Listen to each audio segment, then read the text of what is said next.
Hello, welcome to our second Eagles playoff roundtable of the 2024 NFL playoff season. It's Inside the Birds. I'm Geoff Mosher. I'm with Adam Caplan, of course, and joining us for another week is InsideTheBirds.com's Andrew DiCecco. Fellas, the stage is set. The Eagles know their opponent in the divisional round. It is going to be the Los Angeles Rams. They meet again. Rams will be flying east to play at the Link. It'll be 3 o'clock Sunday kickoff. Should be a very interesting game. A lot to talk about as the Eagles come off their 22 to 10 win over the Packers, and the Rams maybe surprising people coming off a huge blowout, 27-9 over the Vikings in the 4-5 game. So as we look at this game and preview it, but also kind of recap the Eagles game against the Packers, I start with big picture outlook here. And Adam, I'll start with you. First of all, the way this game came about, Eagles Rams, is really interesting, right? Because I think a lot of people like myself thought the Rams were going to wind up being the 3 seed, the way things were shaping up, and that they were going to play the Commanders in the first round, but they lost their last game of the year because they didn't care about their seed. So they wound up getting into the 4-5 game to play the Vikings, who most people perceive would be a tougher team. And then that left the Commanders to play the Bucks, and lo and behold, the Commanders won that game anyway. So your thoughts about this game based on the Eagles win over the Packers and the Rams resurgence here over the second half of the season?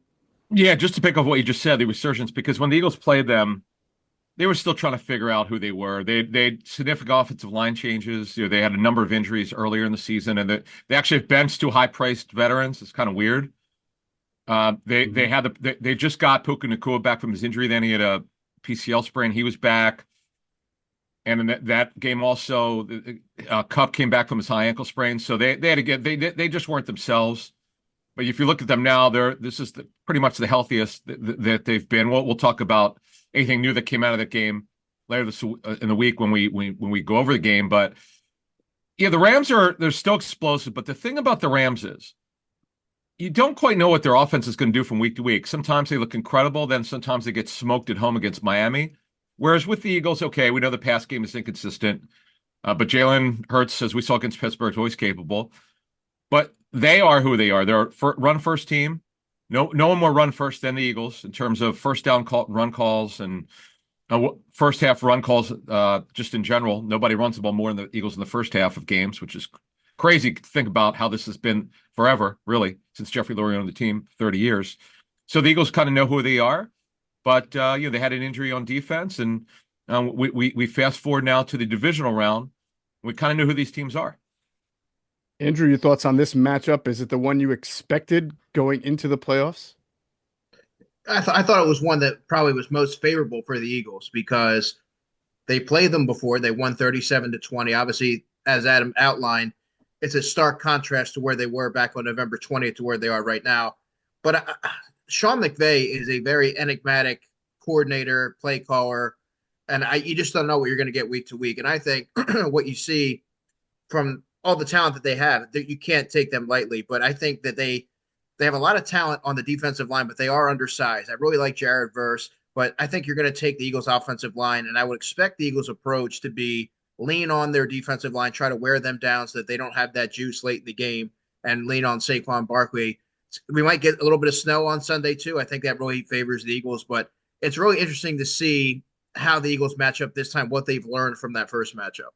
Yeah, both teams really what they've learned, and they're different. Both teams are a little bit different in injury. Some teams the Rams have gotten a little healthier. The Eagles obviously have some injuries that we'll talk about. I am with you guys. I looked at both of those teams, the Rams and the Vikings, and I thought from an Eagles standpoint, it would be more favorable to play the Rams. Their defense is younger. Like you mentioned, it's fast, but it's undersized. You like the Eagles offensive line. Their defensive coordinator, the first year coordinator, Chris Shula, I Yep. believe this is a first time play caller, correct? If I'm not mistaken.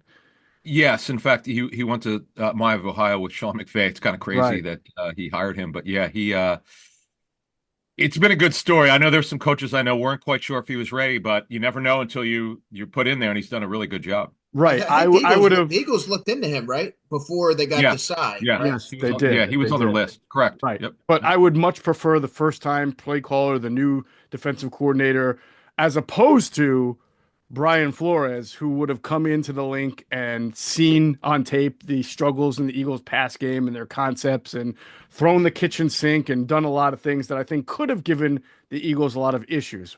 Now, the trade-off is you don't face the renowned defensive coordinator and the swarming defense, but you certainly, in the Rams, face the better quarterback and the better coaching staff.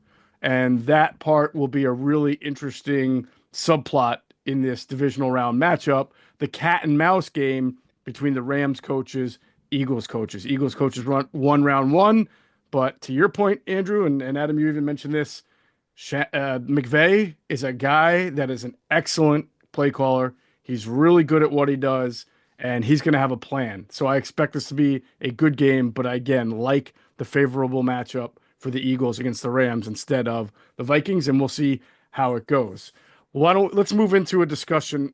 First, start with Eagles defense and the big news here, Adam. There's not going to be Nakobe Dean on the field, and Vic Fangio, the defensive coordinator, came out and said he is open to and probably leaning toward playing Jeremiah Trotter Jr. in a rotation of sorts with Oren Burks. How much of an impact will you think that will have on them defensively? Yeah, because Trot moves better than Burks. Obviously, Burks is much bigger physically. Burks has a clear starting playing experience. Guys started a lot of games, and he's played a lot of big games in his career. He's seen a lot, done a lot, but he just doesn't move as well. We kind of saw that last week. So I would assume that it would be Burks to start the game, and then they rotate both. And it's interesting that Vic gave that up. I love it. Like Vic is, again, like Jim Johnson. He doesn't care. He's like, okay, you asked a question, I'm going to answer it. We'll see how that plays out, but it's enormous loss. Don't underestimate it. I know, Geoff, you watched the tape, and Dean's been a great story development. Andrew and I have been. I know we were at training camp together, and I could speak for myself. I wasn't really sure based on first couple weeks of training camp. Then he started coming on a little bit. Okay, this you don't ever predict a breakout season unless you see it, and we didn't. Right. But you saw him improve late in training camp. So, okay, he's clearly going to start. We knew that going in. Let's see that. Let's see how it goes. Let's see how it plays out. And he was just way better than anyone could have believed. And it's a huge loss. He's a blitzer, which we saw in training camp. He could do that. He's more explosive, getting downhill than Burks is. He just doesn't have the great size. And I know some people have talked about his injury history, at least with Eagles. We warned people when he was drafted. Yes, he never missed a game. And I'm not saying this injury had any to do with anything, but he's just had there were some teams that were concerned about his lack of size and some of the minor injuries he suffered at Georgia. And he had back-to-back major injuries here. Lisfranc, and that rehab, he had the full rupture last year of the midfoot. Now he's got I believe, a full rupture of his left patella tendon, which is just an awful injury. Yeah, and for those who want more information on that, Adam and I did an emergency podcast on Monday with former Eagles athletic trainer Aaron Boardman, who did an excellent job explaining and breaking down how the patellar rupture repair is similar and different to other major knee surgeries, and he did a great job of laying out the timeline for Nakobe Dean's return and what to expect when he does return. So everybody should check that out. It's on all of our Inside the Birds platforms.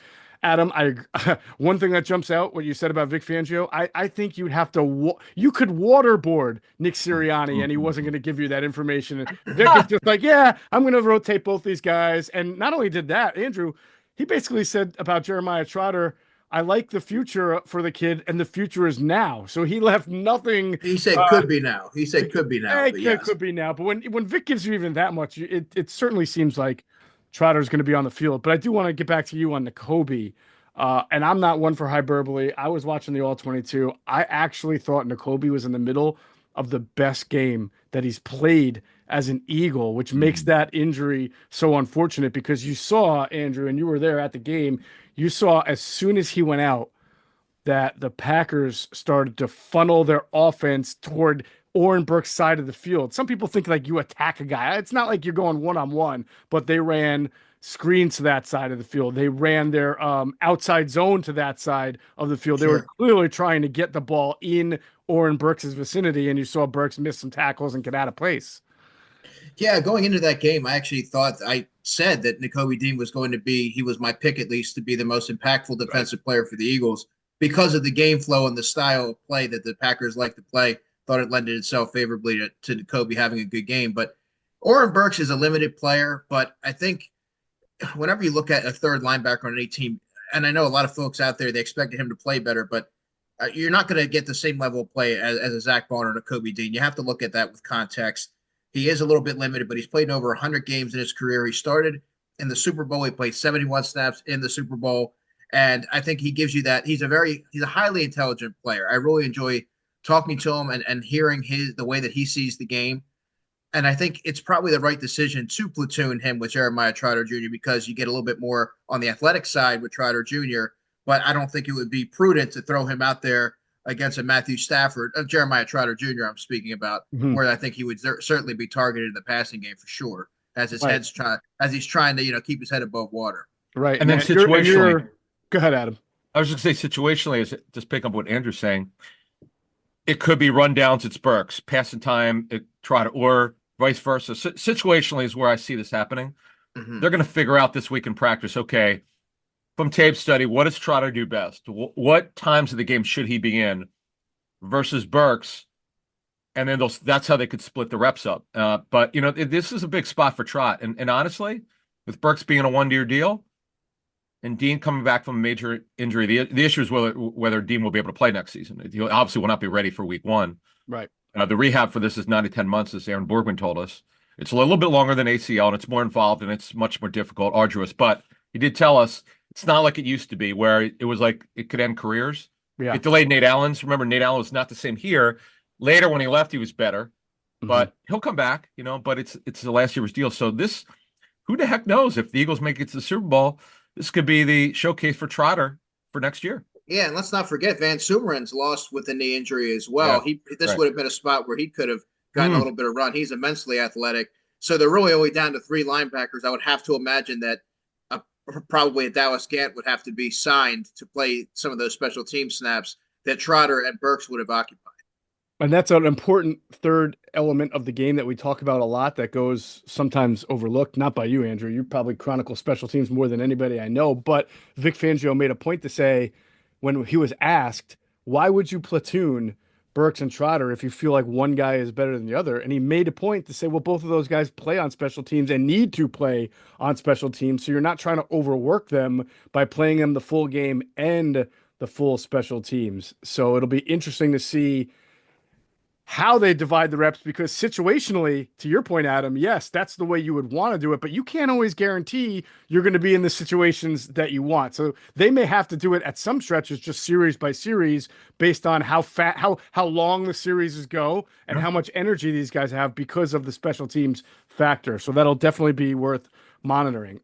As far as the rest of the defense, man, the defense has been great all year, but it sort of never ceases to impress me how much better they get. And if you watch anybody who watches the Packers game on All 22, talk about the Jekyll and Hyde nature of emotions, watching the offense, specifically the passing offense, and all the pitfalls there compared to the defense.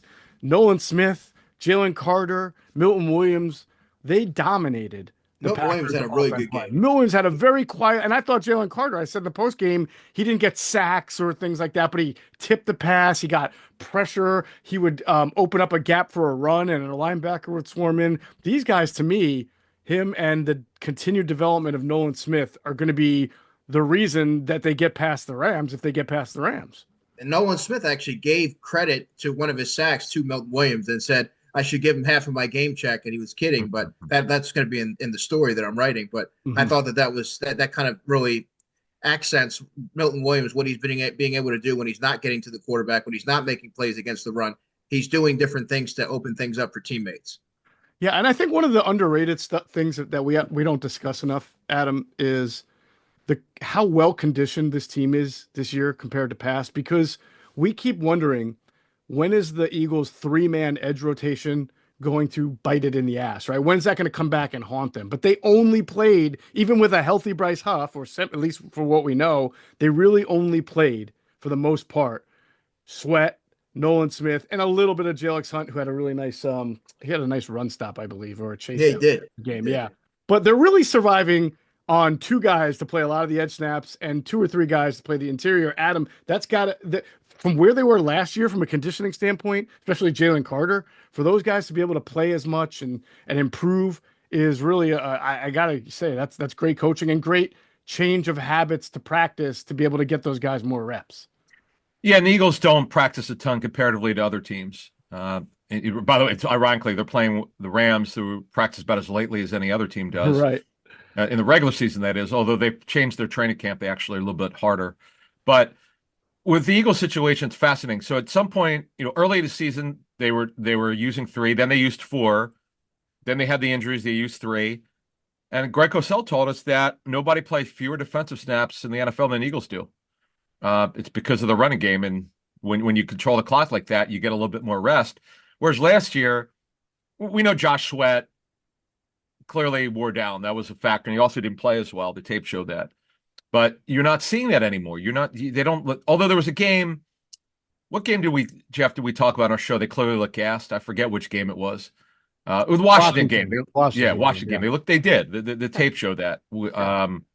But bottom line is, you're right. They're well rested comparatively. That's good that the starters, for the most part, other than I know Milton Williams played 3 snaps the last week against the Giants, and Jordan Davis, as we thought would happen, would start. He got valuable snaps, but overall, yeah, they're well rested and they're in good shape here. And plus, they don't have to fly, which also helps. Yeah. So the Rams, Andrew, I would imagine they are a ball control type team anyway. McVay, same guy.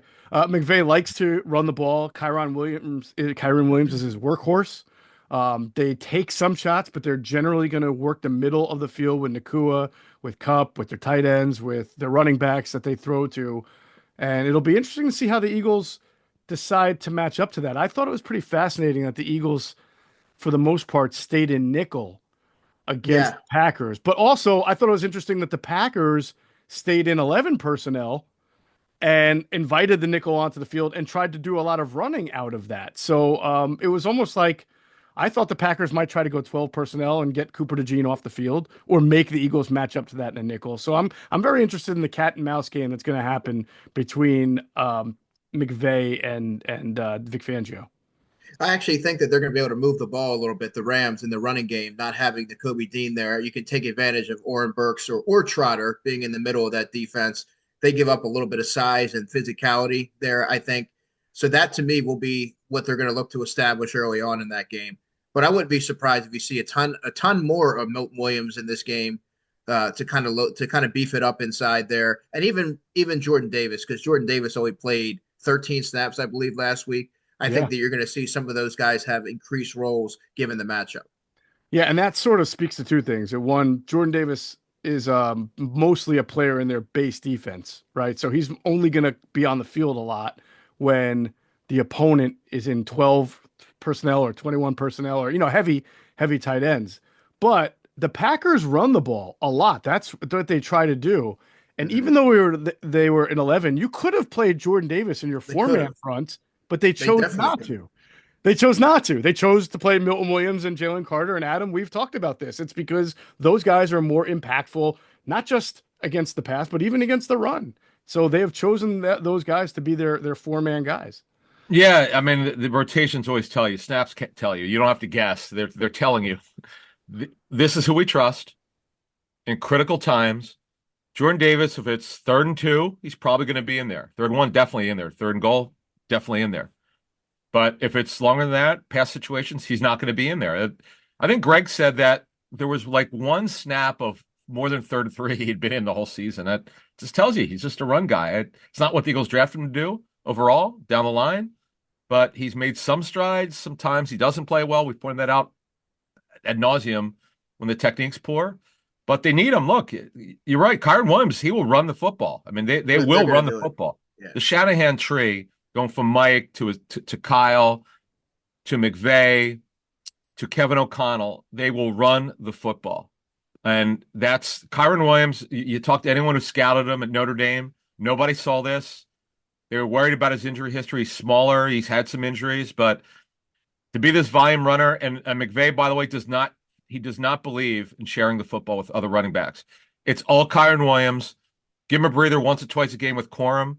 But that's it. You're going to see Kyron Williams, who, by the way, had a critical fumble in that first matchup against the Eagles. Playoffs. We're talking about playoffs. You bet we are. Get in on the action at DraftKings Sportsbook, an official sports betting partner of the NFL. Scoring touchdowns is key to winning in the playoffs, and you can score big by betting on them at DraftKings, the #1 place to bet touchdowns. Ready to place your first bet?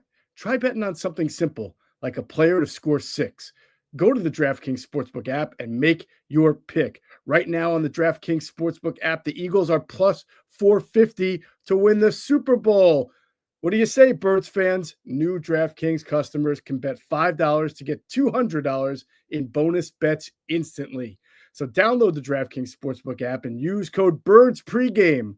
That's code BIRDSPREGAME, all one word, for new customers to get $200 in bonus bets instantly when you bet just $5. Only on DraftKings Sportsbook. The crown is yours.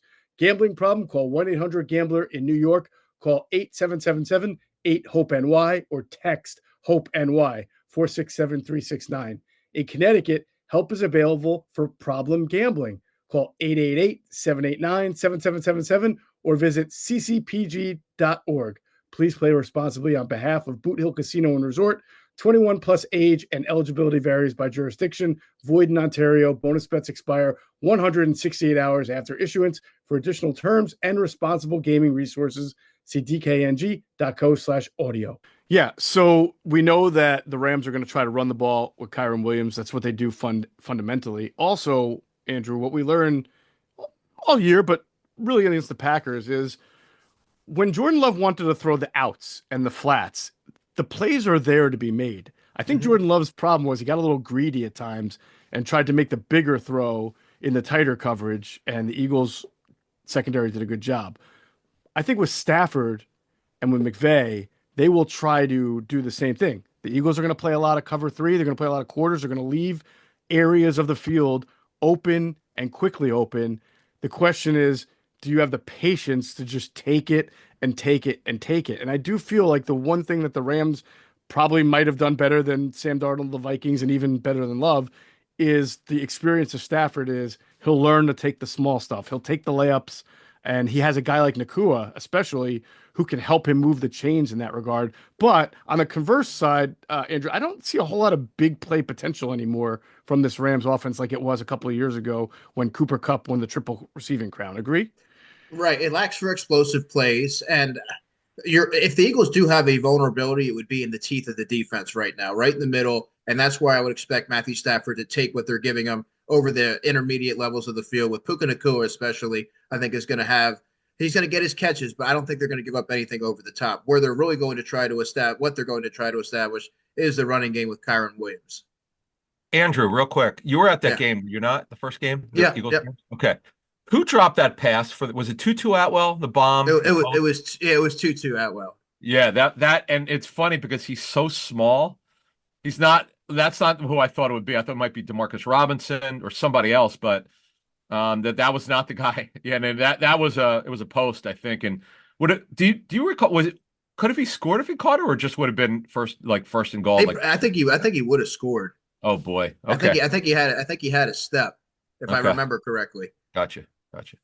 All right. So will be very interesting. One thing we saw against the Packers is Vic Fangio. We know he doesn't blitz a lot to begin with. I don't know if he blitzed at all against the Packers. I mean, his defensive line did such a good job of getting home. He did play a couple of guys up at the line of scrimmage, then drop, but he didn't even play around that much. He just basically relied on mostly zone on the back end and a 4-man rush. When you play the Rams defensively, their offensive line has some questionable spots. And I wonder if you're not blitzing to blitz, but you're blitzing, just let's say you send 5 guys, right? Just to create some one-on-ones that are going to be hard for the Rams to win. And you get to Stafford a little bit. I can understand not wanting to do it against Love because he can get out of the pocket. But if you can get to Stafford really quickly and get on him, you got yourself a sack.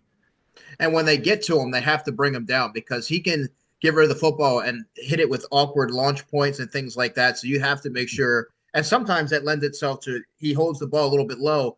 I would expect the Eagles to continue what they do and pursue the football and try to get it out of his hands. Good observation. What does Greg always tell us, Adam? Greg Cose always says that nobody throws with more variety of arm angles Hmm. than Matthew Stafford, and very few people throw it with better anticipation, meaning throwing the ball before the receiver is even coming out of his break because he knows where the receiver is going to be when he does come out of his break. No, very few people do that better than Matthew Stafford. No, he's great at it. The velocity, the arm strength, a touchdown field. He's made Demarcus Robinson a player. Look, Demarcus Robinson was known as one of the better special teams players in the league until last year when he got pressed into service. He signed a nice deal for a backup receiver because he's so good, as a backup. And the thing is, not only are they 11 personnel team, they'll put some 10 out there. Mm-hmm. So I'm interested to see what happens because remember the first matchup, Avonte Maddox, I think if it wasn't his season high, I know he played a number of snaps that game, which was interesting. It wouldn't have been a season high because Cooper played that game. Okay, he played Cooper a ton in played. that first match, but no, I'm talking about in dime though. I'm talking they played a ton of dime first game. Yeah, I think. Yeah, Isaiah Rodgers, I think, is their dime guy now. He is. In fact, Maddox did see the field when Blankenship came out against the Packers at safety. But you're right. Since I don't know when it happened, maybe that game, Isaiah Rodgers has replaced Maddox as the dime corner. So that'll be a dime backer. I guess you can't call him corner or else Vic Fangio gets mad. But he's the dime guy now. Well, in that first, just so you know, in the first matchup, he played 13 snaps, which You talk about the 20, first matchup against the Rams? yes, yeah, that's what I was talking about. Maddox Yeah. was the dime guy that game. Yes, They that's a played lot. a lot of dime. Vic Fangio was Is that actually asked about that. I don't know if you guys heard him. Someone asked Vic Fangio, "What is it that led you to play so much dime against the Rams in the first game?" And He said, "I don't remember." Vic says, "I don't remember." Yeah. I mean, I know Tutu Atwell will play, and we just talked, and Demarcus Robinson could at times is their three, so that maybe that's why they did it. And maybe also he just noticed if they were playing some 10 early in the game, maybe he wanted to match up. We'll ask Greg that later. You know what? I'll go back and look, but I would hazard a guess that when the Eagles went up 27-14 in the third and 30-14, that the Rams knew that the only thing they could do at that point was pass and probably showed a lot of 4 and 5 wide formations that forced the Eagles into dime situations. That's what I would guess, but I will go back and look. The interesting thing about that first game is now we transition and talk about the Eagles offense here against this Rams defense, which we are contractually obligated to do as much as I don't want to talk about the Eagles offense right now. Especially after watching that all 22, is that was a close game for about a half. I mean, it was 13-7 at the half, and then Barkley had a 70-yard touchdown run as he was on his way to an amazing day, 26 rushes for 255 yards, 2 touchdowns, 4 catches for 47 yards. That was a Saquon Barkley controlled offense. Hurts 15-22, 179, 1 touchdown. Not a huge game because he wasn't asked to do much. That was really a Saquon Barkley game. So the one thing you wonder about in the rematch, Adam, is did the Rams learn a thing or two? Are they going to do a little bit better job defending the edges and setting the edges and tackling against Saquon Barkley? Well, look, they know him. They clearly know him. They've played him before. They played him this season. They know it's coming. The Eagles offense, the entire season has started with the run game. But at some point, you would think if a team loads up, there's got to be play action opportunities. I'm a little disappointed at the lack of play action with this team. I don't know what it is. I thought it'd be way more than this, but it is amazing though with Barkley what happens most games where you think, wow, they're controlling him, and then he just goes off in the second half. And that game against the Rams I know it was on turf, and Andrew, you were there for that one in SoFi. It was an amazing game. I mean, Saquon was he had 73 yards in the first half, which was amazing, but he went well over that in the second half. And also, we should mention, Geoff, you mentioned the offense, and AJ Brown had a very good game the first game. His knee's clearly an issue. I mean, we know this is a fact; it's an issue. He talked about it. We know the tape shows it. He didn't run quite plainly as we've seen him before. We'll talk more about it later this week, a number of our shows, but. That's something, man, to watch in this game. I don't know how they got to create some shot plays. Jalen loves the shot play. So I don't know, Andrew. What do you think? Like, what can they do? They're going to have to use Devontae and stretch the field a little bit because you could clearly see that AJ just wasn't moving all that well out there. That pass that Jalen threw out there that was maybe a foot or two in front of AJ. Normally he would dive for that or have a little bit more juice to run underneath it. I think that was the biggest tell for me. I still think he's so lethal on those slant patterns, Adam, that shouldn't be able. I wouldn't think that would affect him that much, and that's almost like instant offense. That would be a great way to get Jalen Hurts settled into the flow of the game, and those short passes to Dallas Goedert as well. They have to do something because I was very, very underwhelmed with their offensive approach against the Packers. I didn't think Kellen Moore had a good game. Interesting observation, the way you frame it, because it almost does seem like the roles have reversed here over the last month, 6 weeks of the season, that AJ Brown now plays the interior receiver role that we've seen Devontae have, and Devontae has given the Eagles their deeper dimension. He's caught the long passes going back to a couple of weeks ago to the 50-yarder that he had. Right, he had the 28-yarder in the third quarter against the Packers here in the wild card game. He's the Yep. one that's giving them their big plays, and they're fortunate to be able to have two guys that talented. But I think Jason Avant and Quentin Michael made a great point about this on Q&A. It feels like the Eagles right now are trying to win in the pass game with a barrage of stop routes, sit routes, comebacks. They are not stressing a defense with a variety of levels, right? That they were earlier in the season, last year, just when things look normal for them. They run levels concepts, they run high low. You're basically seeing two or three routes and then mesh, and that's kind of like what the opponents have come to expect now. So I don't know if this Rams defense is good enough to still overcome that, but they've obviously played a lot better this since starting off 1-4. Their defense is actually, I don't know if you guys realize this, but in games that the Rams have tried to win, they have not allowed more than 9 points in a game in their last 4 or 5 games. That's pretty good. 9 points Oh is yeah. pretty good. That'll win you some games in this league. They're not ranked overly high, but if you look at their last few games, and again, they didn't play their starters in the season finale, so they gave up a bunch of points. But 13-9 win over the Cardinals, 19-9 win over the Jets, 12-6 win over the 49ers, their last 3 games. And then, of course, the game before that, they beat the Bills. They scored a lot of points and won 44-42, but then 21-14 over the Saints. So they have done a good job of keeping the opponents off the scoreboard. Yeah, absolutely. And they have a couple of young players that I think are going to have a big factor in this game, and that's going to be Fisk and Jared Verse. So to me, that's where I think the Eagles' offensive line, particularly against the run, is going to have to impose their will, try to wear them down so they don't have that same energy or burst later in the game where they can really wreak havoc in the passing game. I think that would probably be the most logical plan of attack, given the shortcomings we saw on offense against the Green Bay Packers. Adam, do you have a concern right now about the pass offense? Like a Oh, very of course. legit concern that Yeah. they can't, they'll get to a point where they can't overcome it like they have for most of the year. Oh, it's funny because we actually talked about this 2 months ago in the middle of the season when there were some problems. And I remember Greg at Cosell brought it up. It's great that the running game is carrying the team, but at some point you're probably gonna have to throw to win.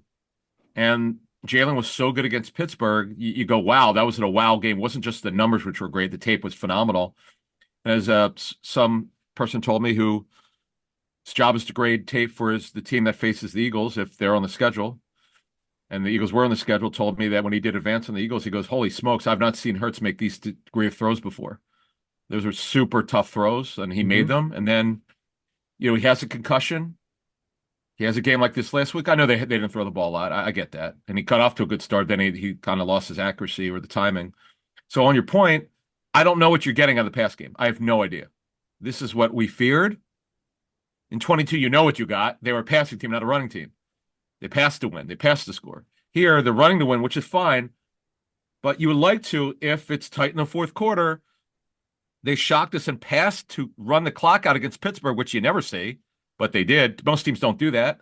Mm-hmm. But now, Andrew, I'm not so sure what we're getting, and I think it's a fair point with Kellen Moore and Hurts. They got to get on the same page here.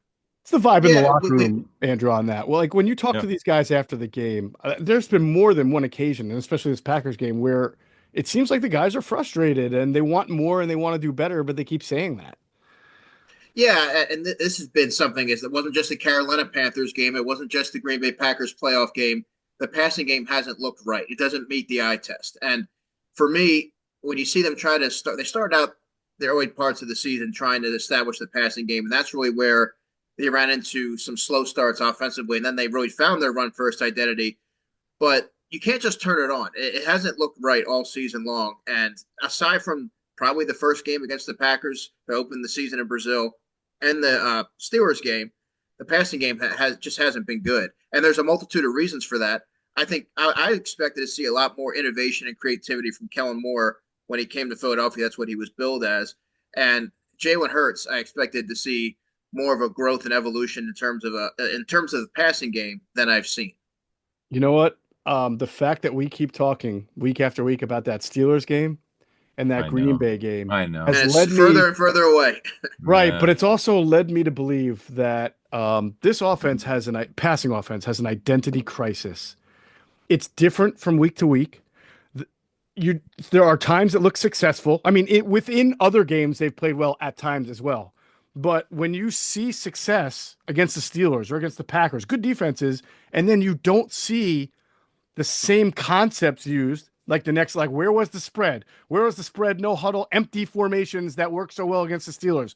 Did that not match up well against the Packers? Because last I checked, Steelers have a pretty good defense too. And even if it's not some of it shouldn't be opponent specific. If that's what you do that gets you into a rhythm, then you should do it because it benefits you. It doesn't matter what the other team on the other side of the field is doing. So I do believe the offense has an identity crisis. I think the big question, passing offense, the big question that you guys just brought up is why? I don't believe that Kellen Moore just got dumb overnight and stopped becoming innovative, right? I don't believe that Jalen Hurts no longer knows how to throw a ball to the right player, right? I do believe, just watching it, just my eyes seeing it, that there is a disconnect between what they want to do versus what they can do versus what they are doing. And it's been that way all year long. And the easy thing to say, if this thing doesn't get past this round, or if it's an embarrassment in the championship game or whatever, the easy thing to say here is, well, you got to fire the offensive coordinator or bring in it. Well, they do that every year. They bring in new people. They bring in new quarterbacks. We've seen multiple quarterbacks regress. So I don't know what it is. I just know that it's not right. And I'm convinced there's an identity crisis with this passing offense. And Adam, I just don't see it getting solved. I think if they win the Super Bowl, they got to do it on having a dominant run game and defense. And by the way, wouldn't you say that they're coaching like that now? That was the most conservative third down approach against the Packers that I've ever seen from what is supposed to be an aggressive bunch of offensive play callers. You know, there's always that saying, coaches kind of tell you by the way they call games. Yep. And it's weird though. And there have been some games where I like the creativity, and then for whatever reason, Hurts is not seeing it like they want him to. And then I look at sometimes, I'm like, why are you coming out so conservative? Let Jalen throw the football. And then sometimes Jalen's not, he's clearly not in a rhythm, help him out, move the targets in, like he did in the third quarter last week. I like that. That's good coaching. When it's not working, get it close to the quarterback, get it out of his hands. That's good. So maybe in this game to move along here with that fast front of the Rams, which didn't really get home in the first game because the Eagles' offensive line did a really good job for the most part.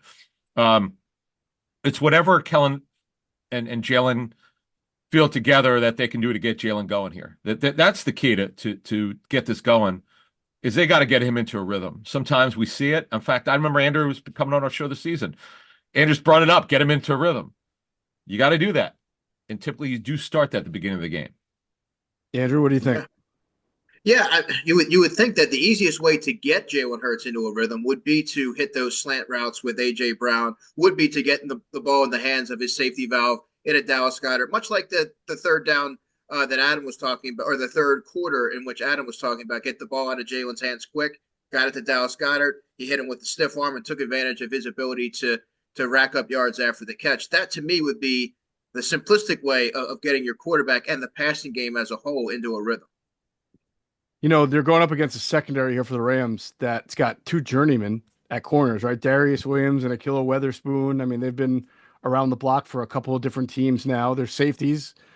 Kitchens is a young guy. And of course, Kroll, we know from his time with the Commanders, good safety, not known for being this amazing playmaker. It feels like, Adam, this is the type of matchup where we would say, all right, the offensive line should be able to block up guys like Jared Verse and Fisk, or at least give Hurts some time. You got to throw the ball against this kind of secondary. I no longer feel that we can just go in and say, yeah, throw the ball, because your best receiving weapon is barely running down the field anymore, and B, you're just not even challenging and stressing secondaries enough for me to feel confident that you can do that.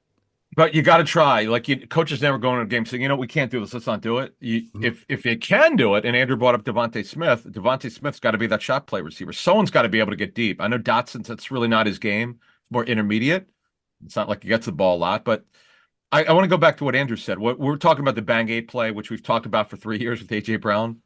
They don't do it a lot. It's the quick slant. But when they do it, it's impossible to cover because he's on an angle, and because of AJ's shoulders and arms, which are huge, the DB can't get him.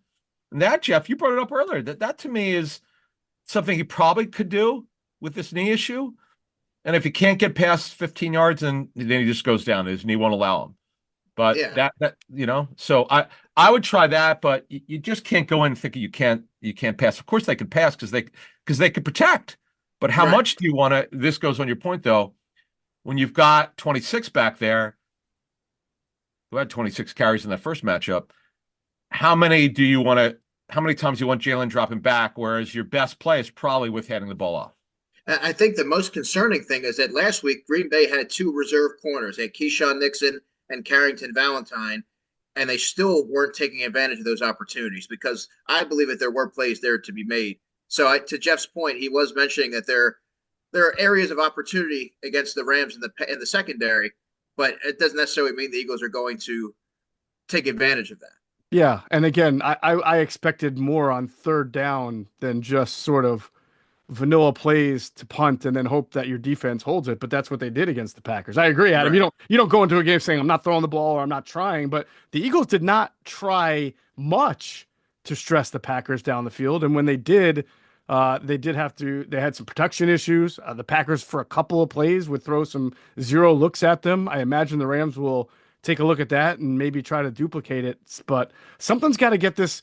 The best way to get your passing rhythm in offense is to come out throwing, to make it quick, use no huddle. Don't let the defense tee off on you and throw those zero looks at you. It's to get going quickly. And obviously you got to get Barkley involved in that too, but he's part of that. He can catch the ball. You can no huddle. You can run the ball when you don't think the defense is set. I just need to see a little bit more from the Eagles offense from a functionality standpoint, from a harmony in play calling, and everything's got to make sense. Yep. It did not make sense against the Packers. I'd like to see, and I just want to add, I'd like to see Goddard get more involved early. I know he was phenomenal on the touchdown play, which I think he said was like his favorite play of his career, or one of them. That was amazing play. Get him involved early. He's healthy. We know how important he is to the run game. No question about that. So yeah, there are things that he can do. I would put underwhelmed with an asterisk with Kellen Moore. There are obviously reasons because there's some games Hurts clearly isn't seeing it when guys are open. We pointed that out a lot this season. It's a fact. The tape tells you. We're not guessing, and the tape confirms it. But there are also times where I think Kellen's got to figure it out. Okay, what does Jalen like? I know they're talking. I get that. They work together privately. They have meetings in the classroom. But if you go through his passes this season, what has worked? Get those passes. That's coaching. They got to figure this out. No, Nick is not calling the plays. I know I'm seeing this in social media. By the way, that's out again now. Some of the fans think Sirianni's calling the plays.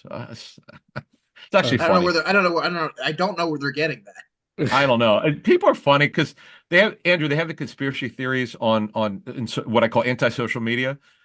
When it doesn't look like they want, okay, Kellen Moore's an idiot. Yeah. Okay, they start blaming the coaches, which that's fine. Hey, the Eagles have also blamed coaches over the years. They fire them. So, we're not suggesting Kellen's going to get fired. But if you just look at it, there's a multitude of reasons. And maybe it's going to have to be cleared in the offseason. But, Geoff, to throw it back to you. Mm-hmm.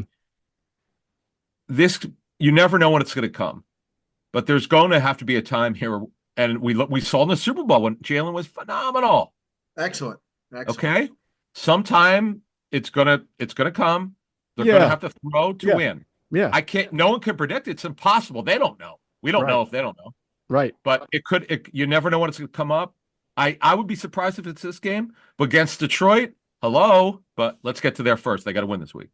100%. All right, we close it off. I carry the same concern about the kicking game. I know Elliott made his field Oh, goal. He missed a PAT though, and man, the tighter these games get, the more you worry, Andrew, about the field goals, the PATs, the missed kicks. I know you talked to Jake Elliott a couple times throughout the year. His motto is keep swinging. I know his confidence, he says, is not shaken. It's hard to feel like inside he can't be at least wondering what the F is going on though. Yeah, but I also would say that probably making a few field goals that against the Packers maybe helps instill some more confidence. Obviously, missing an extra point isn't going to help. But he's made a lot of big kicks for the Eagles. But it's about what have you done for me lately? And now what we're seeing is becoming a trend. And I just have a feeling that I don't know if it'll be this week, but should they advance, it could come down to a Jake Elliott field goal. They're going to have to win within the margins there, and I think that's where it could be a little bit problematic. I think special teams could be what holds the Eagles back. Well, I'll tell you what, to your point, and Adam will probably agree on this, is that if it comes down to a 55-yard field goal, Jake Elliott's probably not coming out because against the Packers, Nick Sirianni skipped a 57-yarder that ordinarily you would jot him out there and say, hey, give it your best shot, no worry. And he basically is determined, at least for that game, he wasn't testing it. and by the way, the wind was like below 5 miles an hour. I mean, that's because Nick is. I get it as a head coach. You want to protect your players. I have total respect for that. I get it. It is what it is. He's a number of times he's blamed the wind or the conditions. And I remember, like, okay, here we go. He's at the 39. What's he going to do? We're going to now learn. You had said this leading up. We're going to learn about the trust level. He clearly doesn't trust him enough. That's fine. You don't have to say it. They just told you what. He didn't set him out there. Yeah, it's not a criticism. I might not trust him at that point either. Yeah. So, I mean, yeah. You got our answer. We were wondering about that. Now, it doesn't mean, by the way, that this game, if Jake has a great week of practice and he goes to Tyler Brown, the specialist coach, and says, hey, man, Jake is killing it this week. Like, I know they watch the practice tape, but he'll know from a mental standpoint or technique standpoint, you know what? We know because he hasn't lost anything with his leg. It's the accuracy. We've got the put, he's been pushing it left. We're good there. He may tell Nick, let's go for it. It's 55 yards, but we'll see. Now, Andrew talked about the long range forecast is rain, high 30s, low 40s. In fact, this past game, it wound up being warmer than it was supposed to. I know. Yeah, it was nice. It wasn't bad. It wasn't bad. Did you wear a sweater for that game? What are you? I wore a turtleneck. I had the turtleneck for that game. Oh yeah. Oh wow. Bring out the turtleneck. I went old school with it. Yeah. Such an 80s guy, Andrew DiCecco is. That's why. And what was he 11? I guess technically he might have been. But anyway, this is an interesting game because Eagles really know them. They played them last year. DeAndre Swift was the running back. They actually ran well in that game as well. Of course, Saquon was incredible in this game. By the way, Andrew, I do want one more thing for you. Being at that game in SoFi, I've never been in there, so I have no idea. What's it like of the stadiums you've been to? What's it like from a viewability standpoint? Just from the press box? Yeah, I thought it was excellent. That's my favorite stadium I've ever been to. Oh wow! I love the vantage point. I like you're able to really see everything. It feels like you know whether they're on the close to the side of the field or the far side, you can see all the action. And of course, I love their spread. They always go all out. They have the nice. They have the little Starbucks in a can. Can't go wrong there. Nice. Spoken like a true sports writer, Andrew. Spoken like a true sports writer. Free stuff. All good. And a lot of space in the press box. You can put your luggage there and everything. Oh, that's good. Hey, Geoff, do you remember the Metrodome? Was it called the Metrodome in Minneapolis? Yeah. Yes. And Andrew, it's just so funny. As soon as he said space, this is the 2009 playoff in Minneapolis, which is the coldest week I've ever spent in my life anywhere on a road trip. So I was working for, I think, scout.com then, and I had to write my game story. And I'm like, okay, you see me on YouTube. I couldn't move my elbows out, so I'd have to go. And I type like 40 words a minute. I couldn't like really extend my arms out. I don't know about you guys, but it's really hard to type when you're super cramped, man. Oh, that's how it was. That's how it was for the Super Bowl. I'm sitting there like this. I couldn't move. I could barely breathe. Oh, 2 years ago. I mean, 2 years ago. Yeah, 2 years ago. Yeah. Okay. Listen, you haven't really been feeling like a sardine until you've been inside Candlestick Park press box. Okay. Flying saucer. Yes. That was the smallest press box. I had to like climb over other sports writers just to get to my seat so I could sit like that and type like this with my T-Rex hands. Oh my God. Was that the worst for you? Was that the worst press box? Well, I No, will I know what say it is. FedEx Field is pretty close. Yes. But FedEx is the worst. I would say FedEx Field is the worst overall experience and stadium. But if we're just talking press facilities, Candlestick is actually way worse because not No only way. not only was it it's a big market team, tight cramped press box, but after the game, you had to walk through the stadium crowd to get to the locker room, the visiting What? locker room, which by the way was a baseball locker room. So by the time you Oh got my all the God. media and all the football into a visiting team locker room, it was like being on Bourbon Street during Mardi Gras. You can't see anybody. You're walking like this. I mean, worst. That's At a least FedEx disaster. Field. At least FedEx Field had a decent sized locker room, if I can How, recall. how Oh about no, it was No, terrible. oh It wait, was you're right because awful. they have the separate interview room. You're right. That's pretty cramped too. Yeah, yes, you but could barely. You're up against the wall like this. You could Yeah, barely yeah, move. yeah. I would tell you, as much as I love the LA Mausoleum, the Coliseum, it's unbelievable atmosphere. But man, those locker rooms were so bad. Oh God, I can You couldn't imagine. get it. They only let like maybe 15 people in, reporters, and I was like, what is this? Like it's like it was bad. But I love going to that stadium, man. That was a super cool experience. And the press box was high, but you could see. But yeah, I was just curious what your experience was at SoFi. It looks pretty cool. Oh, I love SoFi. What I didn't like though is leaving the stadium. Oh, You get 10 minutes worth of directions about how to go out. Me and Tim McManus, they were telling us. I was like, Tim, did you get that? And we had to go out there and go Or to make the two around and do lefts, all make this. three rights, a left, go to the Yeah. roundabout, make a left. Or no, oh, it was me and Martin Frank, and me and Martin Frank were like, we did exactly what they said, and it was a dead end, and the gate was locked, and they said, I was like, well, I don't know, we got an Uber somehow. Trials and nice. tribulations of the sports media, folks. Here you have it. All right, that's going to conclude our divisional round Eagles playoff roundtable for Andrew DiCecco and Adam Caplan. I'm Geoff Mosher. Should the Eagles advance next, well, even if they don't, we will still do another roundtable because we're having so much fun. So catch you on the next one.